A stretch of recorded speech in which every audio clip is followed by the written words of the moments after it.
Recording in progress.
Hey, Mike.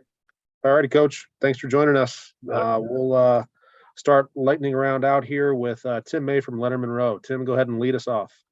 Hey, thank you, Mike. Coach Day, I know you won't give us a detailed, in-depth answer to this question about the availability of Jackson Smith and Jigba for Saturday, but have you seen enough in practice this week to feel better about him than you did in recent weeks? Can you just at least answer that part? Yeah, I can answer that, and the answer is yes. That's it? That's all you got. All right. Well, that's better than nothing. Thank you, man. All righty. All right, we'll go next to Austin Ward from Rivals. Austin, go ahead. Hey, Ryan, we saw Sonny Stiles get involved a little bit with heavier personnel against Wisconsin. I don't know if that will or will not happen in the second half of the season for you all, but just the fact that we're having that conversation seems significant for somebody who should still be a senior in high school. Yeah, I totally agree. To think that, I think his family and I met last year. I think it was during the Michigan State week over at the Blackwell, and when they shared that they wanted to reclassify, I kind of took a deep breath and said, okay, I guess we're going to do this because that's not easy to do. But to say he's overachieved would be an understatement. To think that he should be in high school and the way he's approached his day-to-day has been impressive. He's earned the respect of everybody here. And like you said, to think that he's going to be on the field in the Big Ten as a reclassified freshman is really significant. So he's continuing to grow. He's doing well academically, and he'll continue to have opportunity to get better and play. All righty, we'll go next to Jared Smalley from WCMH. Hi, Ryan. Related to Jackson here, a couple weeks ago at Michigan State, you had Mike Hall available, and he played a little bit. I think he took 7 snaps in the game and played very well. I'm wondering if you're able to have Jackson available Saturday, because of the position he plays, the unique nature of it, would you try to limit reps, or would you be comfortable? Basically, if he's clear to play, he's clear to play and he goes full speed. How do you go about managing those two things?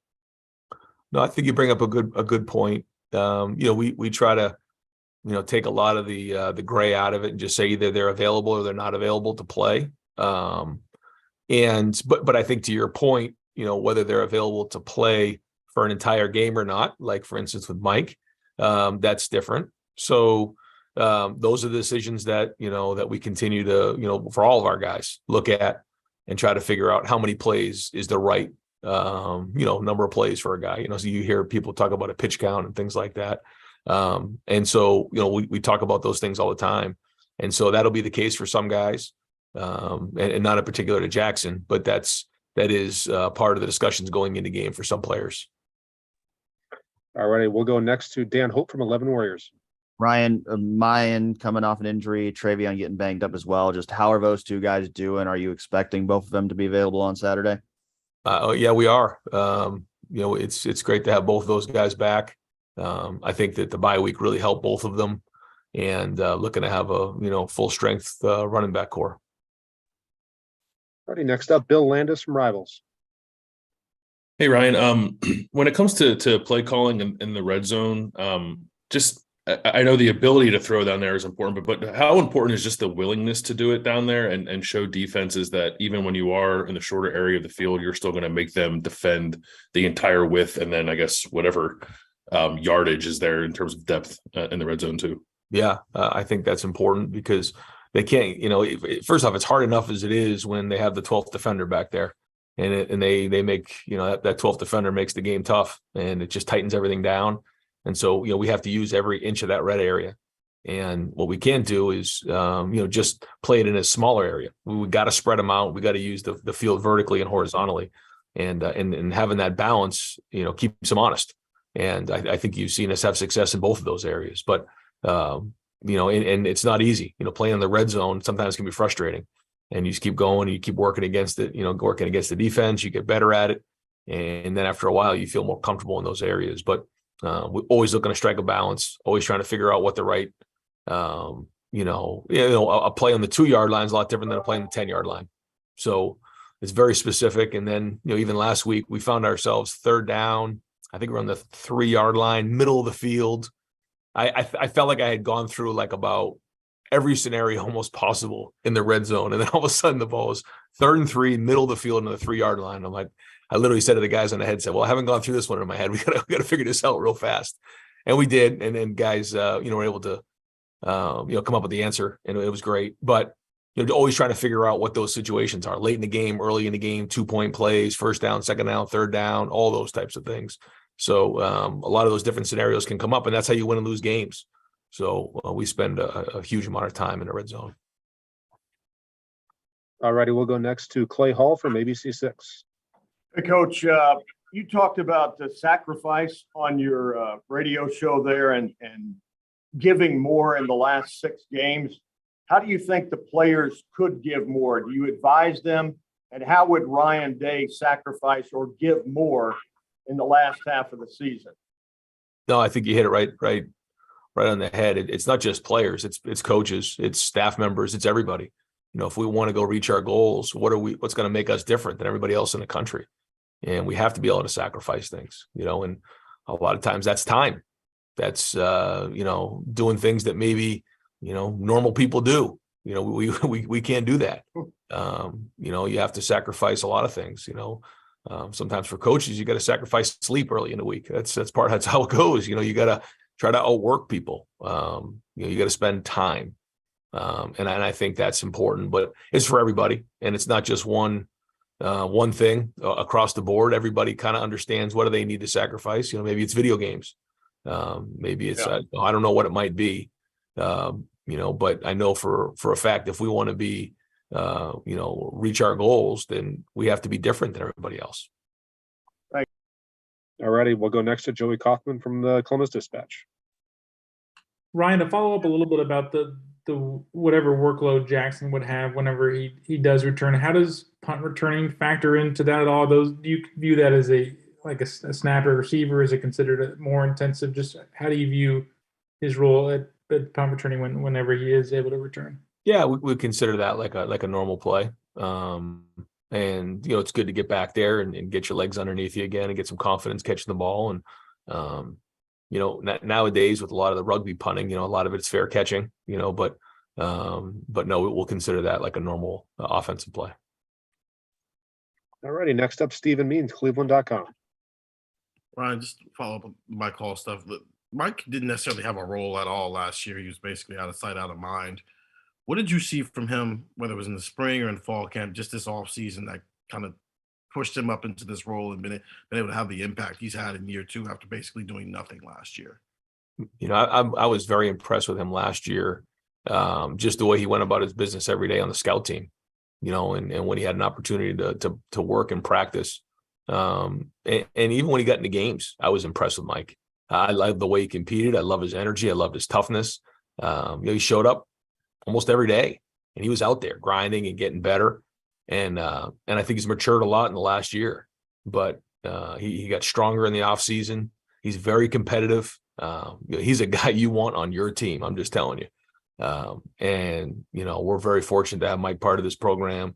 You know, I've always, you know, felt very strong about him, watching him play basketball in high school and seeing him play. Felt like he was going to be a special player, and you're starting to see it. Right, we've got 2 left. First one to Nathan Baird, Cleveland.com.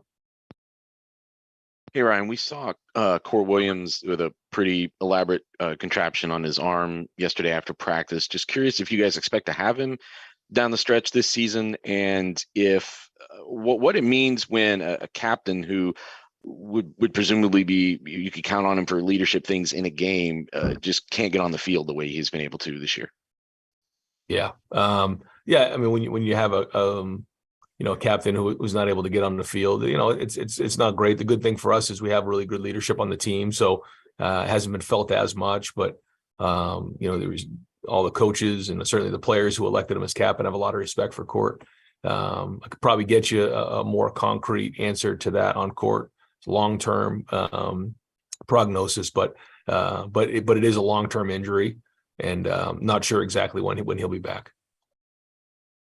All righty, and we'll wrap it up. Last question to Bill Rabinowitz, Columbus Dispatch. Ryan, after the Michigan State game, you gave a lot of praise to Marvin Harrison Jr. Obviously, we know about his work ethic. You know, he grew up with privilege. I mean, you know who his father was. He doesn't have to do this, you know, to probably have a comfortable life. When did you kind of sense that he was as driven as he was, and how special is that? When Marvin and Emeka first got here, there was just a different feel with those two guys. They were in the facility at all kinds of hours. You know, I'd come in early in the morning, I'd leave late at night, and they'd still be here. And I just knew there was something different there. I'd go up in the dining hall, they'd be here. They were hanging around the facility. And that was post-COVID, when a lot of guys were kind of grabbing their meals and going. They wouldn't spend as much time in the Woody, more off of habit, because you know, they were used to kind of grabbing stuff and leaving, getting back to their apartment. But two guys who, to your point, you know, Emeka's, you know, one of the top recruited wide receivers in the country. Marvin, certainly, you know, his family situation, very highly recruited. They're both very talented. But when you combine skill and discipline with talent, that's when you get special players. And I think you see that with both of them. And I think they've both pushed each other. And I think you've heard maybe even Garrett Wilson in the past talk about how when they came in, they kind of changed the room even as freshmen. I think those were his words. And it says a lot for young guys who are that mature as freshmen, making that type of impact. And now you're seeing it on the field. They made an impact on special teams last year, and now it's happening on the field. So not surprised at all. Very talented, but very skilled and disciplined. He told me that he's a perfectionist, which can work both ways. It can be good, it can be bad. How much have you tried to kind of tell him, you know, perfectionism is good within limits? You know, I try to stay out of his way, quite honestly. I let him and Hart kind of work through all that, because yeah, I just see somebody who cares a lot and who has set the pace for a lot of guys in the program of like, okay, that's kind of what it looks like. And, you know, how fortunate are we to have him part of our culture?